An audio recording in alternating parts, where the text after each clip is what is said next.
Ang grande nga performance sa ginapaabot sa mga kabahin sang tribes competition subong nga dinagyang 2024. Inibangod sa pagpanumbalik sa mga school-based tribe nga magapaindis-indis para sa titulo. 8 ka mga tribo ang magapasakop sa kompetisyon. Kag base sa mga patilaw nga performance, ang tagsa-tagsa ang may ikasarang para magpangibabaw. Ang mga dapat bantayan sa kompetisyon, tutukan tas ang spotlight.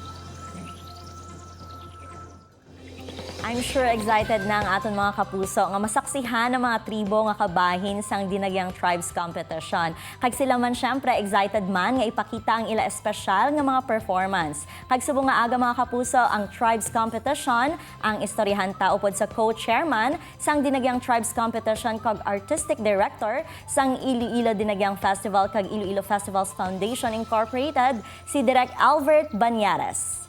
Good morning, Sir Albert. Kag-welcome sa GMA Regional TV Early Edition.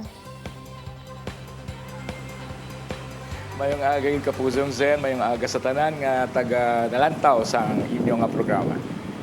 Sir Albert, on a scale of 1 to 10, ano nakahanda ang aton mga tribo para sa Dinagyang Tribes Competition? 15 ang akong score. Kaya handang-handa na ang mga school, nagabalik sila subong, nakita man naton sa aton nga mga blocking for the past 2 nights, kag sa atong opening salvo kag pamukaw nga handa gid ang aton ng mga schools para sa Dinagyang 2024. Ang aton tema sa subong nga tuig, pagdayaw kay Santo Niño, padayaw sa mga Ilonggo. So ipadayaw gid sa mga schools naton no kapusong Zen ang ilang nga kinaadman para sa aton mga pumuluyo kag para sa aton Senior Santo Niño. 100% nga ready na gid gali ang mga tribo. Based sa crowd nga nagalantaw sa blocking, sir, sang aton mga tribo, makita ta kung anong kataas ng interes ng publiko sa ila performance. Without dropping names, sir, mayara ka balasang nakita nga naga-stand out gid sa aton tribes as of now? I will drop the names of all the 8 tribes na competition because for the past years, Kapuzong Zen, ako in my heart, balaan ko na kung sino ang top 3 ko. For the first time sa Bilog nga Kabuhi, kag hindi tungod kay ako member sa nga FFI or sa ato nga festival, wala ko sang top 3. May ara ko nga gusto pero hindi ko sila ma-rank. Tungod kay ko nakita niyong performance, grabe katahom, no? Each of them nga tribes, nagapakita agad sa ila uniqueness, may kanya-kanya nga story, may kanya-kanya nga moves. So mahambal ko lang Kapusong Zen, may the best tribe win.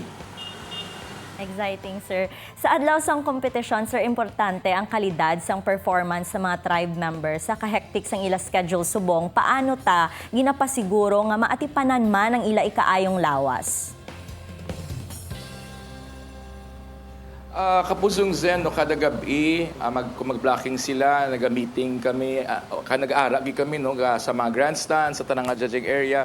May mga kinahanglanon sila gid, kakidamog sila sa kinahanglanon nga gina-try naton nga maatipan. No? For example, kagabi sa judging area number 2, gamay ang suga, no? So nagpuli ko sa balay, nagkuha sang suga para lang masugaan naton, para mayara kita immediate bala nga mga solusyon sa problema.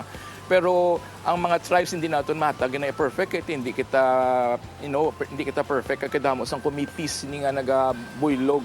Pero tandaan lang naton nga ang festival is a community endeavor. So tanan kita gabuligay, nakita gid naton nga ang buligay ang mga principals naton headed by the superintendents ng DepEd, gabuligay aton nga mga barangay tribes, ang kasadyahan naton kag ang illumination gabuligay tanan. So Kapusong Zen, I am very very grateful for this opportunity to serve ang aton nga mga Ilonggos kag ang bilog nga pumuluyo sang syudad sang Iloilo. So dapat, sir, double dose gid sang vitamin C. Anyway, may mga unique markers kita nga ipahamtang sa judging areas. Anong tinutuyo sini, sir? Ang tinutuyo sa aton nga mga markers para ang tanan ng judging areas ginamark naton na performance area, ginamark man naton ang aton nga mga street dance. Pero sa sini nga tuig, Kapuzong Zen, ang aton nga mga street dance imbis nga start kag end, ang aton ibutang saot na palangga kag ang end sa performance tama na o tapos na langga, para do may positive reinforcement man sa aton nga mga dancers nga hindi siya start kag end lang, kag pwede man siya pakudakan sa aton nga mga guests kag pumuluyo.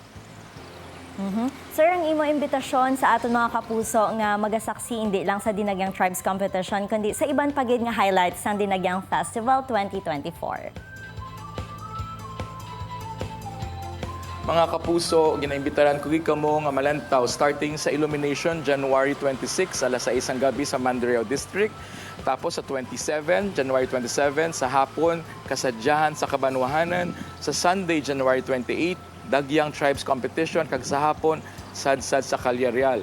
Sa hapon naman sang Sabado, no, January 27, may ara kita sad-sad naman sa simbahan diri sa Plaza Libertad sa San Jose Parish. Kani mga kapuso, makakitay kita. Kag salamat gid kapusong sen kag sa tanan nga mga kapuso sa bilog nga kalibutan. Halabira, viva Señor Santo Niño. Alright, thank you very much, Sir Elbert Banyares, Artistic Director ng IFFI. Happy Dinagyang! Happy Dinagya.